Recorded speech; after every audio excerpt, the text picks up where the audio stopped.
Gonna be a quick down and dirty video. I got a tachometer here that I just got. It is from Glow Shift. I believe it was about $60. The reason why is because the Honda that I just got as a project, which if you guys want to see more of, we plan on turboing it and a bunch of other things. This was an automatic. It's already been converted to manual. That's the main reason why I'm putting this in. So this was an automatic car. This is a 1999 Honda Civic DX Auto, again converted to manual. So the tach doesn't exist inside. You just have a speedometer, your fuel, and your temperature gauge. So there's no way to determine what your RPMs are at. So in this video, like I said, very quick, down and dirty. It's not going to be a step-by-step, but I will definitely let you guys know everything that needs to go on, and I'll show you, everything that I've done throughout the video. Okay, so the main two parts here, you got your distributor, obviously, hopefully you know that by now, and you have this loom. It's an 8-wire loom. On here you have a yellow and green right here, yellow and green. You want to splice into that. I always recommend splicing on the distributor side, not the wire harness side. Just because worst case scenario, you can always replace the distributor opposed to having to go in and splice into your harness. I'm just going to use a quick wire butt connector, and I'll show you that when it's done. So this is what I'm using, guys. I had it laying around inside my toolbox. They crimp on the stock wire, and you can add a wire to it, so you don't necessarily have to cut anything or splice anything. This does all the work for you. I have a Harbor Freight wire wheel. I think it was like $30. I got it probably 2 years ago. Thing has been fantastic. I use it all the time for all kinds of stuff. So anyway, I got a 14 gauge wire, spliced one end. This is going to go into this clip, and that clip's going to hook to that yellow and green wire on the distributor. And then I'm going to run this through the firewall, and that's going to actually go to our gauge, which on our gauge, ours in particular, has a green wire. It's going to go to that. That's going to receive the signal from the distributor for the RPM, and then red and black is power, and black is ground. Red is power, black is ground. So what I'm going to do is actually hook the red wire up to an auxiliary inside the car, so when you turn the car off, the gauge turns off. It doesn't kill your battery, kind of thing, and I'll explain that too when I get there. Alright guys, just wanted to show you. Just got this clipped in. Hopefully you guys know how these things work. If not, they're very, very simple. There's a metal tab in there. You just want to crimp it down with one of these. You put your main wire on the one side. It goes all the way through, and then the other wire that you're adding, it's only about a half channel. So you push that wire in, and then you crimp down on the metal piece. It splices into the wires, and then you just clip this little tab over to keep that plug in there. Next, what we're going to do is run this wire. Again, this is the signal wire going to what we just tapped into. I'm going to run it through probably that side, because I already have some amp wires going through that side. So I'm going to tuck it down underneath so you can barely see it. I did choose a darker wire opposed to a red or yellow for obvious reasons, so it's not as visible and as noticeable. Alright, so I got the wire. It's actually still unplugged here. I just unplugged it so I can maneuver it a little easier when I was putting that thing in there. So make sure you put that back on if you remove it. So we got that hooked onto here. I have it tucked down underneath. It comes out over here, goes into this mess over here, and then goes right through the firewall here.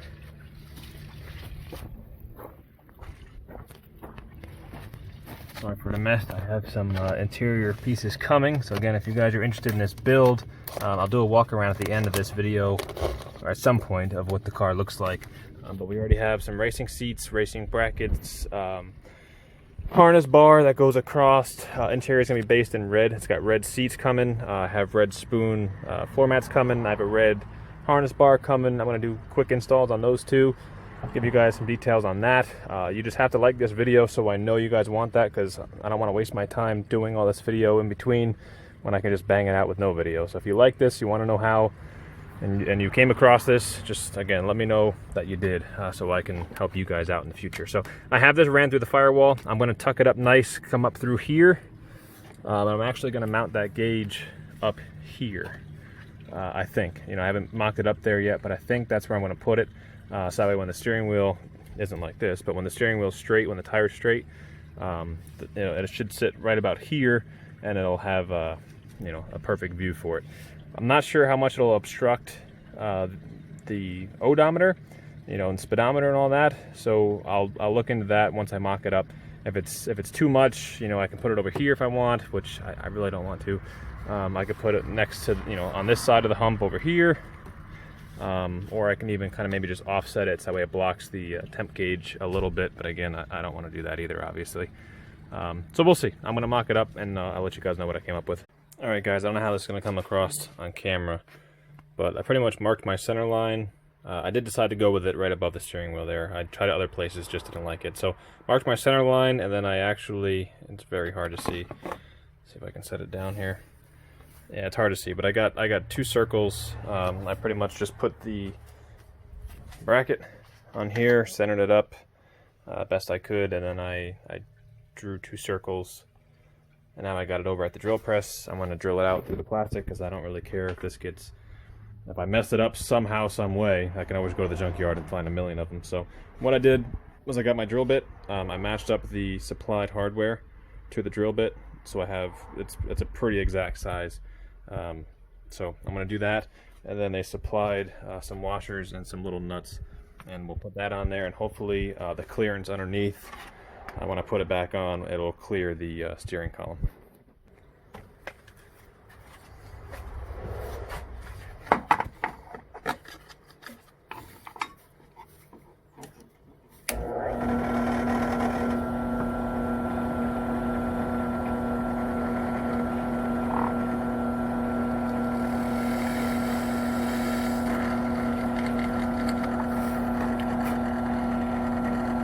One.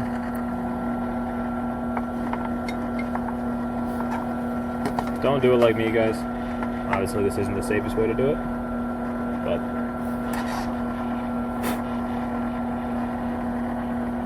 it's hard to see my second mark, so I'm just gonna have to kind of go for it, I think.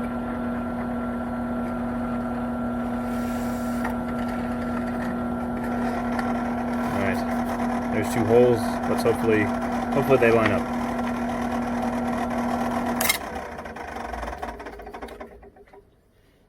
Alright guys, just another update quick. So I drilled the holes, they lined up perfect. I made the decision to make a 3rd hole a little bit lower on the back side, so the wires pretty much come straight down and go through that 3rd hole.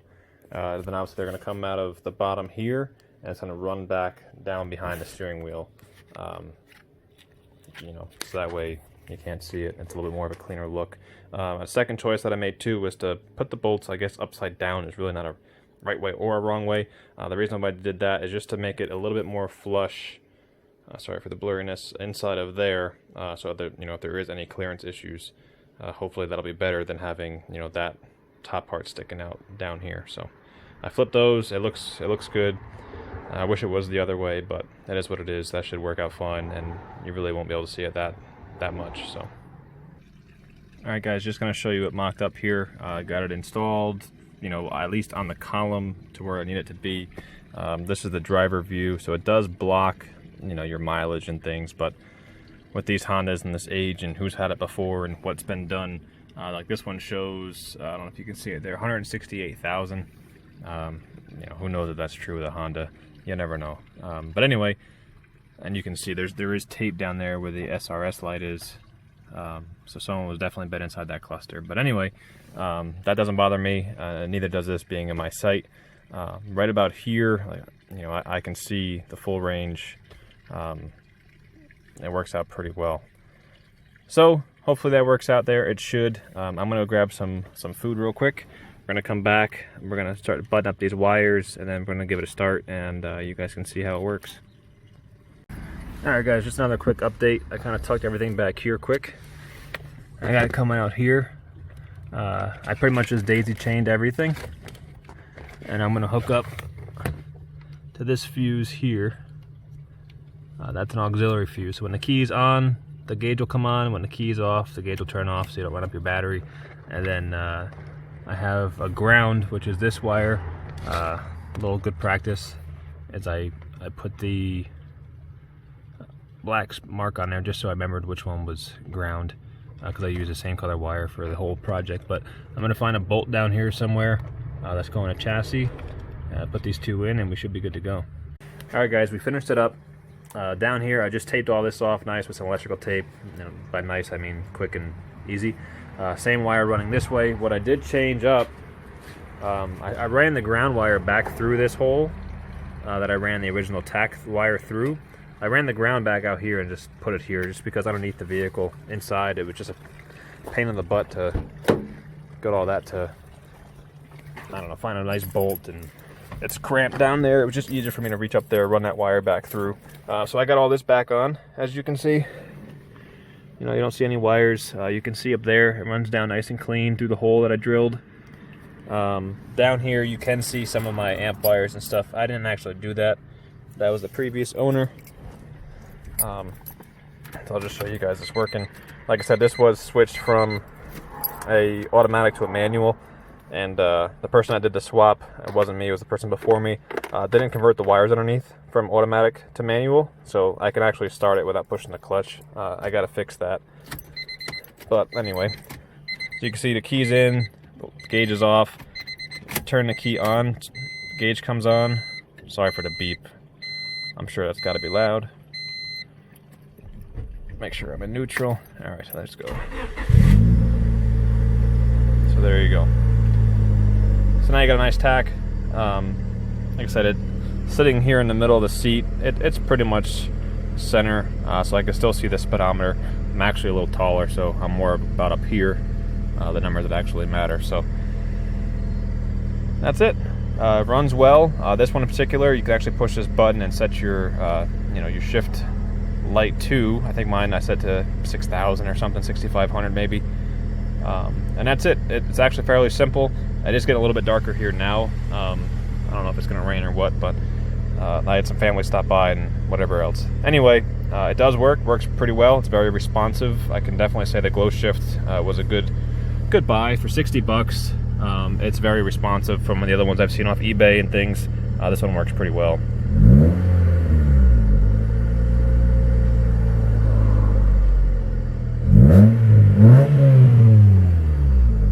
Alright guys, if you have any questions, just comment down below. I'll try to answer them as soon as I can. I'm usually pretty quick with it.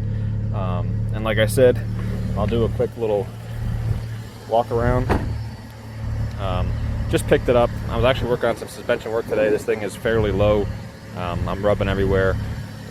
It's got new rims and tires on it, so the suspension wasn't adjusted to those, and they're running pretty wide, like you can see. So that's something to do. It was painted, definitely some overspray in some places I gotta clean up, but it's super clean. Doesn't need much body work for once on a Honda that I have. So yeah, interior, like I said, the plans are I have NRG seats already on the way. They should be here next week, actually this week coming, so that should be fairly soon. I'll start to record that. It does have some subs and stuff in the trunk that we'll get to a different day when I do some tuning on those, because it does work pretty well, but it can use a little bit of adjusting. Birds are already doing what they do best. But yeah, so I have NRG harnesses coming. They're going to be black. I'm going with red and black on the interior. The steering wheel cover is going to go. That looks terrible, but it was there when I got it. So just to recap. And let me know in the comments too, because I'm undecided. I don't know if I should get rid of the back seats and just run straight hatch back there, or just leave the back seats just so it has more of a finished look.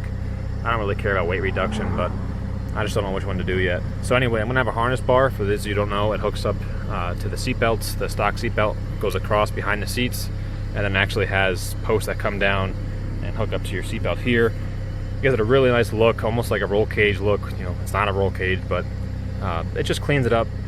And then, like I said, the different seats, there'll be racing seats. I gotta put the brackets together with the sliders and everything else when they come in. So that should be this week coming, and then a video right after that. So if you like this, just like, subscribe, and comment below any questions, comments, concerns.